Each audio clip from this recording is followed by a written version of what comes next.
கிறிஸ்துவுக்குள் மிகவும் பிரியமான தேவனுடைய பிள்ளைகளே, இந்த நாளிலும் தேவன் நம்மோடு கூட பேசுகிற அற்புதமான வார்த்தை 1 பேதுரு 5ஆம் அதிகாரம் அதனுடைய 7வது வசனம். அவர் உங்களை விசாரிக்கிறவரானபடியால் உங்கள் கவலைகளை எல்லாம் அவர் மேல் வைத்து விடுங்கள் என்று வேதம் நமக்கு அருமையாய் ஆலோசனை சொல்லுகிறது.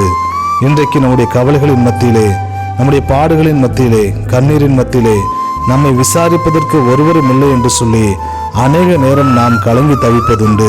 நமக்கு ஆறுதல் சொல்லக்கூட ஒருவரும் இல்லையே, ஏனென்று கேட்பதற்கும் ஆள் இல்லை என்று சொல்லி கலங்கி கொண்டிருக்கிற அன்பு தேவ பிள்ளைகளே, நமக்காக ஒருவர் உண்டு. தன்னுடைய ஜீவனையும் தன்னுடைய கடைசி சொட்டு இரத்தத்தையும் நம்முடைய வாழ்வுக்காக, நம்முடைய நித்திய ஜீவனுக்காக தந்த நம் அருமை இரட்சகர் இயேசு கிறிஸ்து நமக்கு உண்டு. அவர் நம்மை விசாரிக்கிறவர்.